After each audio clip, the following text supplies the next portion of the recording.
I probably don't need to tell you this, but the Earth was drastically different millions of years ago. However, the worst period of time had to be during the Mesozoic era, around 150 million years ago. Going back to this point in time would be suicide for any one of us, not only because of the towering sauropods and meat-loving theropods, but the horrible weather and other terrifying features that would kill us in the blink of an eye. Welcome to the late Jurassic. Most of the continents of our world today were merged together back then to form one supercontinent called Gondwana. Specifically, Gondwana comprised South America, India, Antarctica, Australia, and the Arabian Peninsula. The map of the Earth at that time was more like a never-ending ocean of water with several small islands and land masses clustered in the middle, forming two major island continents. This second island continent was called Laurasia. It comprised present-day Europe, Greenland, and Asia. Just so you know, these continents at the time possessed very different shapes than they do today. Over the years, the oceans have eroded and shaped these continents into the unique shapes and sizes we see today. Even their positions have been altered by the ceaseless actions of the Earth's mighty waters. For example, back then, China was very far from India, and Europe was very close to North America, something that isn't so today. Also, Europe back then was like a mesmerizing island, nothing like what we know today. So, if you somehow returned to this era and tried to locate Europe, you're already in big trouble. Chances are you'll get lost the moment you arrive, but there are worse things than getting lost. In fact, the last thing any human in this time would worry about is their position, because at every turn, in every second, your life is literally hanging by a thread.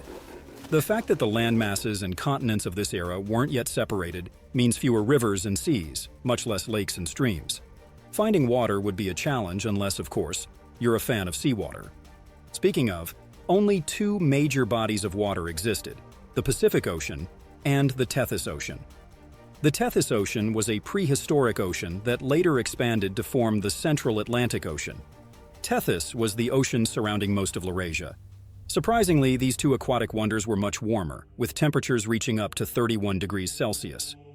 All of this meant that finding safe water was a big issue, and to add to the enigma, one of the Earth's largest volcanoes was active at the time. The Tamu Massif, a colossal volcano located east of Japan that is now extinct, was a true terror in its time. This underwater volcano is larger than the entire state of California. A single eruption could cause a massive tsunami, like a prehistoric Hiroshima bomb blast. Moreover, gases and chemicals from this volcano would have made the oceans more acidic, not to mention the extreme heating effects it would cause to the atmosphere. Scientists have deduced that the warmest period in the Jurassic era was around 150 million years ago, as this period was about 50% warmer than today. The climate and weather conditions weren't so friendly, from dry pasture lands like deserts and savannas to mega-droughts. Life was pretty much one big oven, and any human alive at that time must have felt like one big barbecue. Today, even if the world were to get more heated up due to global warming, there's hope because the polar regions would always be a bit colder. But such a guarantee didn't exist back then, as there were no ice sheets or glaciers in these corners of the world like we see today. Rather, there only existed temperate biomes similar to those in Europe today. Living in this period was a risk because the elements were pretty much against you. But you see, there were many more things that were a threat to your survival. Of all, the greatest threats were the diverse species of dinosaurs that ruled the landscape.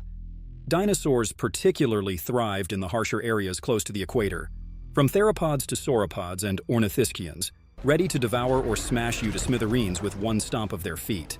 To make things worse, research has shown that multiple species of these creatures often inhabited the same ecosystem, leading to ground-shattering conflict, crisis, and chaos in the ensuing battle for survival. To put this into perspective, the Morrison Formation was an extensive North American biosphere home to over 40 dinosaurs.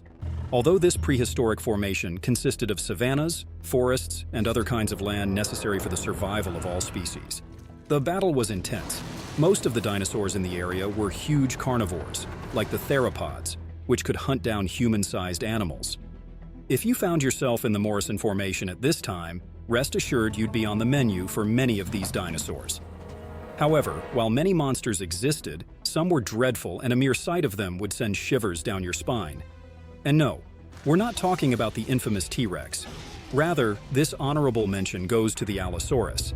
This beast, boasted dozens of razor-sharp serrated teeth, muscled arms, 2 small horns, and long hooked claws. It measured around 11.8 meters or 39 feet in length, and 4.5 meters or 15 feet in height, and its teeth were capable of ripping flesh from bone with ease. Overall, the Allosaurus was an unstoppable predator, but the fact that they hunted in packs made them all the more dreadful to the creatures that existed then. It dominated the landscape, accounting for up to 75% of carcasses at the time.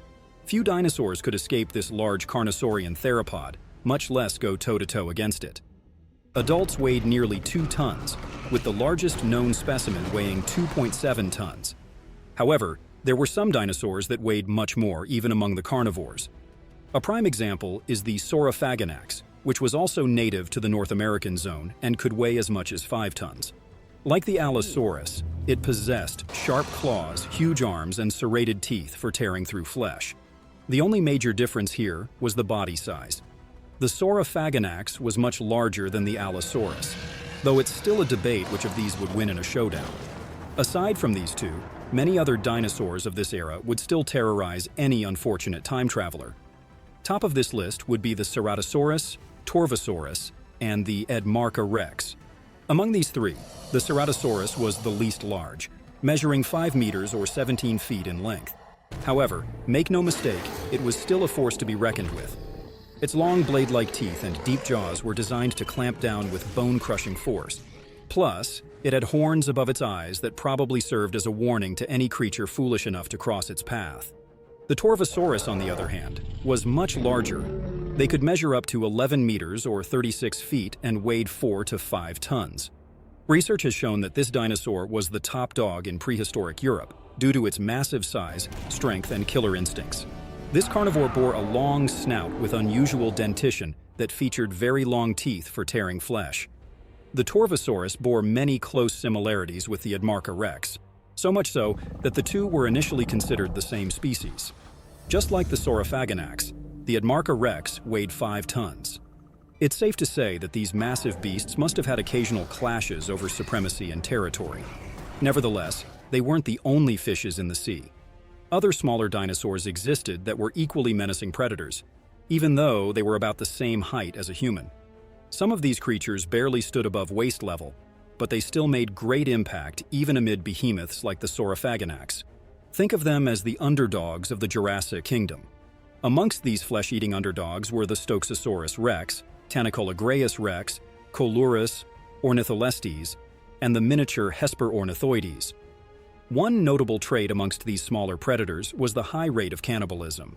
Usually, when things got tough, say for instance during a drought, these nasty little monsters would resort to violence, tearing at each other until one dropped dead. It was a nasty means of surviving in a treacherous world.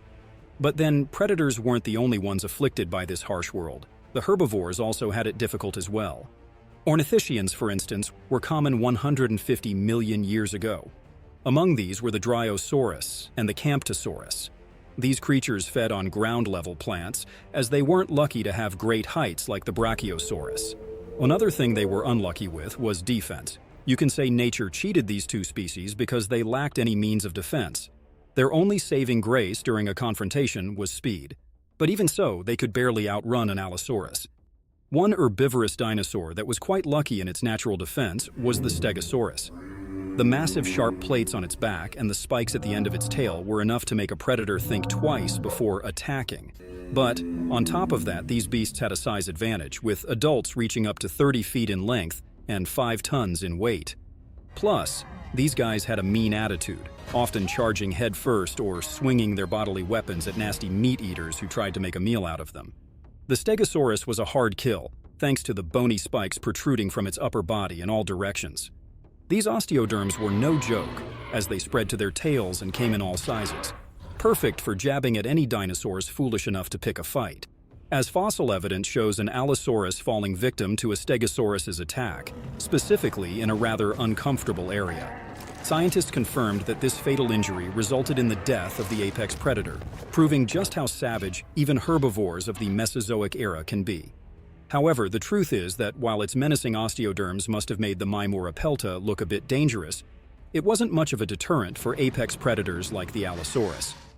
Multiple fossils of this species have been found with signs of predation. The same goes for other spiky, armored herbivores like the Gargoyleosaurus and the Alcovosaurus. But in any case, armored dinosaurs weren't the most common ones roaming the Earth 150 million years ago. In fact, this point in time was the golden age of sauropods. This group was very common then, with the Camarasaurus being the most abundant creature in the Western Hemisphere. However, this class had many other key players, including famous names like the Brachiosaurus. One very honorable mention, though, thanks to its massive size, was the Mara-Apunosaurus. These unbelievable behemoths that ruled the late Jurassic Morrison Formation of Western North America had mind-blowing lengths of over 39 meters, or 130 feet, and weighed 70 to 120 tons. Scientists were completely stupefied the first time they found fossilized bones of this creature, labeling it one of the largest land animals to ever walk the Earth. The sauropods had a reputation for being massive and tall, with long necks to complement their frame. It's mind-boggling how these creatures grew to such massive adult sizes despite the presence of menacing carnivores. But such is nature. Somehow, the Morrison Formation provided just the right amount of food and protection each species needed to thrive. Nevertheless, the situation was pretty much the same in other parts of the world. So, if you time-traveled to the Morrison Formation and fled out of there to Europe to escape the terrifying behemoths, you'd just be jumping from the frying pan into the fire. Even in Europe, you'd still run into monsters like the Allosaurus and Ceratosaurus. If you went to Gondwana, you'd most likely get trampled by the mega-sized sauropods ruling the area. In short, there was no escaping any species in particular, as they had replicas and counterparts scattered all over the world. In prehistoric Tanzania, there was a close replica of the Brachiosaurus called Giraffatitan. There was also a close replica and relative of the Stegosaurus called Kentrosaurus. Europe had similar carbon copies, with the Dacentrurus resembling the Stegosaurus and the Oceanatitan looking like a Brachiosaurus. It was as though nature made carbon copies of these beasts in every corner of the world, so there was no escaping from them. The truth is, it wouldn't matter where you landed. You'd still be a sitting duck surrounded by hungry wolves. But of all the places to end up, Gondwana and Europe would be the worst choices, as these places had a new kind of theropod family that didn't exist anywhere else. This family of medium-sized beasts was named the Carcharodontosaurinae. The most notable dinosaur of this mysterious family was the Veteropristosaurus. The creature weighed up to 1.7 tons and hunted a wide range of herbivores in Tanzania. Although this dinosaur didn't possess features like serrated teeth, it was by no means harmless. It would easily hunt you if you showed up in its territory. Interestingly, Veteropristosaurus wasn't found in China. Instead, a more ferocious replacement for it existed, known as the Yangchuanosaurus. Extremely long and fast, these monsters weighed up to 3.4 tons. As of 150 million years ago, they were the largest predator in all of Asia. They had spines on their backs and were pretty much the largest apex predator of Asia's Jurassic world. Some unique members of Asia's Jurassic world that lived at the time include Mamenchisaurus, Yingxianosaurus, Dinosaurus, and Lashansaurus. The late Jurassic world was truly a terrifying place to be in, especially when you're a 5-foot creature walking on 2 legs with no peculiar superpower or defense mechanism. But just so you know, the world at the time was more water than land, just as it is today. And guess what? Terrifying creatures were lurking in these aquatic depths as well. Most of these were non-dinosaurs, with the most dominant being crocodiliforms. Crocodiliforms came in all sizes, though the majority of them were on the smaller side. Some were also semi-aquatic, such as the Amphicotylus. Others, like the Holopus, were more akin to land than the sea and had a bizarre appearance. Luckily, there's a good chance these prehistoric crocs wouldn't have fed on humans if they had a chance to, thanks to the small size majority of them possessed. The Holopus, for instance, was more akin to feeding on small creatures like insects. Experts believe these creatures didn't grow to huge sizes because of the oppression they faced from dinosaurs, which fed on most of the meat population. All that was left for smaller non-dinosaurs was scraps. Nevertheless, even amongst the scrappers, there was competition. A notable group that also fought for scraps was the mammaliaforms. These little creatures had been around for over 100 million years and had possessed abilities like gliding and breathing underwater for short periods. Furthermore, mammaliaforms had an opportunistic diet, feeding on both meat and plants, as the case may be. A very notorious example that was a well-known omnivore was the Guimarotodon. These guys were so ruthless they sometimes even scavenged on dinosaurs. Thanks to their small size, like rats, they could go unnoticed and unbothered among the titans. But then again, there was another group of creatures that could go among the titans anyhow they pleased and would be unbothered, though they were very noticeable. These were the Pterosaurs. Pterosaurs were flying beasts resembling dinosaurs that ruled the skies. Thanks to their domain, they were pretty much unchallenged, but they were very widespread nonetheless. Another thing that made these creatures less preyed on was their food choices. Pterosaurs preferred to hang around marine areas, feeding on fish, insects, and other small creatures that inhabited the shoreline. However, experts suggest that large pterosaurs like the Lusognathus may have hunted down smaller land animals, including dinosaurs. This winged monster had a wingspan of 3.6 meters or 12 feet, and several serrated teeth in its beak-like jaw that made it a big threat for smaller dinosaurs and pterosaurs alike. Many pterosaurs of the time resembled raptors, though raptors are actually a family of dinosaurs, whereas pterosaurs aren't. Specifically, raptors are theropods in the Dromaeosauridae family. Several of them, like the velociraptor, possessed wing-like arms, but still didn't possess the ability to fly. More so, you'd only see a raptor if you traveled to the Cretaceous period, around 145 to 66 million years ago. Some typical examples of raptors that thrived in this era were the Dakotaraptor and the Dromaeosaurus. Asides the pterosaurs, some bird-like dinosaurs in the skies also existed as potential meal for the Lusognathus. The most peculiar member of this era was the Archaeopteryx. The Archaeopteryx were the first dinosaurs to fly. They focused on hunting small prey like reptiles and insects. As they were quite small, they would have borne no threat to humans. On the contrary, the most threatening creature to humans would be the one in the sea, the Plesiosaur.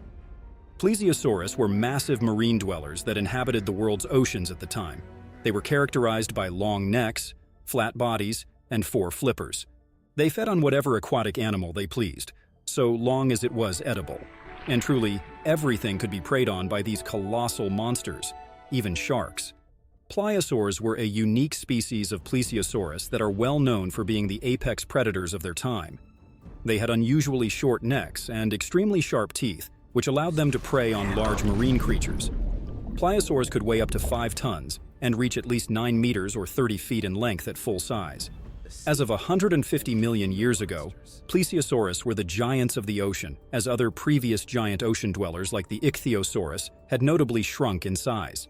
The most these ancient, glorious species could boast of was 7 meters or 23 feet long and a few tons of weight.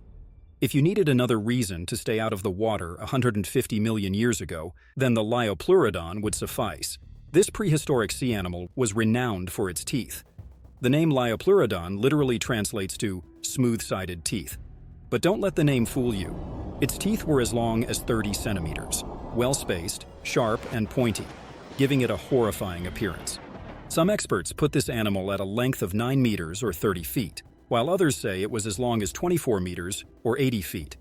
In any case, the Liopleurodon was one of the dominant species of pliosaurs that roamed the Earth's waters at the time, and it was the apex predator of ancient European seas. Adults weighed as much as 10 tons, but despite that, they were fast swimmers, capable of catching prey off guard. One final nightmare you would have experienced in this period as a time traveler would be the Thalattosuchians. Think of these as terrifying giant crocodiles. These primitive, distant crocodile relatives had legs that were more like flippers, providing easy movement through the vast ocean. Their serrated teeth were highly effective even against other dinosaur species, including large ones as well. From the skies to the land and the oceans, the Earth was a very unsafe place 150 million years ago. There's a 99% chance no human who time traveled back there would come back alive. Or would you? While prehistoric Australia may not be as distant as the late Jurassic, it was certainly chaotic, and traveling back to it still wouldn't be a walk in the park.